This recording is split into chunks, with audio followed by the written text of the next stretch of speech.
Je mettrai une hostilité entre toi et la femme, entre ta descendance et sa descendance. Celle-ci t'écrasera la tête, et toi, tu la mordras au talon. Genèse 3, 15. Dieu lui-même a établi une guerre sans fin entre le diable et Notre-Dame, entre les enfants du mal et les enfants de Marie.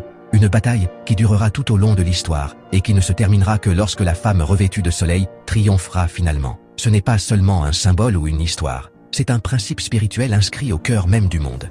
Et en ces jours, ce combat se manifeste à nouveau, même au sein de l'Église. Nous avons vu de récentes déclarations et des documents extrêmement prudents concernant les apparitions et les miracles, imposant des restrictions et des règles sur des choses qui, pendant des générations, ont nourri la foi des gens. Ils ne nient pas la dévotion, mais ils évitent d'affirmer que ces événements viennent réellement de Dieu. Même des apparitions bien-aimées, comme Fatima, sont maintenant enveloppées d'un silence officiel qui blesse les cœurs mariaux de tant de fidèles. À cela s'ajoutent les tensions, les discussions et un sentiment de doute qui semble vouloir minimiser l'importance de la présence maternelle de Marie dans la vie de l'Église. Mais nous ne devrions pas être surpris. Dès le début, Dieu a dit que cette bataille serait constante, forte et parfois cachée. Le serpent guette le talon, et aujourd'hui ce talon est la foi simple, la dévotion mariale, l'amour pur qui grandit dans les cœurs les plus humbles. Là où Marie apparaît, le diable est troublé. Là où son nom est prononcé, les ténèbres reculent. C'est pourquoi il essaie d'obscurcir son image, de minimiser son but, de semer le doute, de confondre et de diviser. Marie est dangereuse pour l'enfer car elle est la porte par laquelle le Christ est entré dans le monde, l'humiliation de l'orgueil, la victoire de la pureté sur le mensonge. Quiconque sépare les fidèles de la mère, consciemment ou non, finit par les éloigner également du Fils.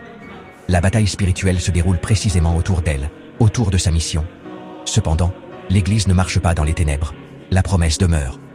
Le serpent peut guetter, répandre son venin, provoquer confusion et bruit, mais le jugement de Dieu est établi, elle t'écrasera la tête. Et cette victoire ne dépend pas des règles, des documents ou de ce que les hommes pensent. Elle dépend de Dieu, qui a choisi Marie comme son arme la plus humble et la plus puissante. Au milieu de la confusion, les chrétiens ne perdent pas espoir. Ils s'agenouillent, ils récitent le chapelet, ils retournent à l'Évangile, ils trouvent refuge dans le cœur immaculé. Chaque « Je vous salue Marie » prononcé avec foi est un coup direct porté au serpent. La véritable force de l'Église ne réside pas dans les discussions internes ou les tendances, mais dans les cœurs qui écoutent constamment la voix de la mère. Aujourd'hui, plus que jamais, nous devons nous souvenir qu'elle ne se tait pas, ne s'enfuit pas, ne recule pas. Marie continue de marcher avec ses enfants, même si certains veulent la cacher. Le combat continue, mais la victoire a été écrite depuis le début, parce que Marie vaincra. Et avec elle, le Christ vaincra. C'était la cloche de Vendée. Aimez, abonnez-vous et partagez.